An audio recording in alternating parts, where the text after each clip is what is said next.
ఓం శ్రీ మాత్రే నమః. గుప్త నవరాత్రుల్లో వారాహి దేవిని ఎందుకు ప్రత్యేకంగా ఆరాధిస్తారు? ఈ 9 రోజులలో అమ్మవారిని భక్తితో పూజిస్తే భక్తులు విశ్వసించే విశేష ఫలితాలు ఏమిటి? ఈ వీడియోలో తెలుసుకుందాం.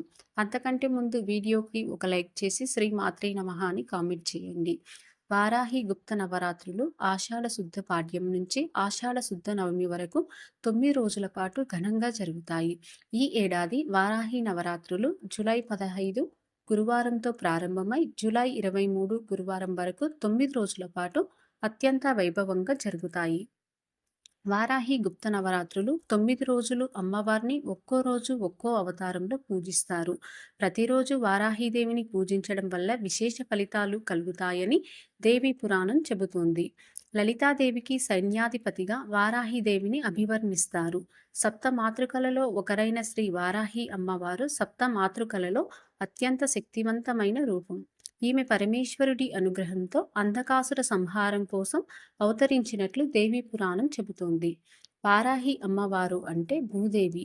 హిరణ్యాక్షుడు భూదేవిని తీసుకువెళ్ళినప్పుడు శ్రీ మహావిష్ణువు వరాహ రూపంలో అవతరించి హిరణ్యాక్షుడిని సంహరించి భూదేవిని రక్షిస్తాడు. వారాహి అమ్మవారు స్వరూపాన్ని గమనిస్తే వరాహ ముఖంతో అష్టభుజాలతో శంఖ చక్ర హల ముసల పాశ అంకుశ వరద అభయ హస్తాలతో ప్రకాశిస్తూ మనకు దర్శనమిస్తుంది. ఇది మహావారాహి, బృహద్వారాహి యొక్క స్వరూపం. ఇంకా లఘువారాహి, స్వప్నవారాహి, ధూమ్రవారాహి, కిరాత వారాహిగా అమ్మ ఉపాసకుల పూజలు అందుకుంటుంది.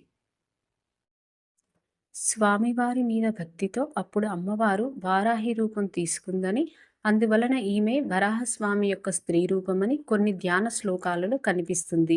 అంటే వారాహి అమ్మవారు అంటే ఎవరో కాదు, సర్వ సంపదలను ఇచ్చే శ్రీ మహాలక్ష్మి.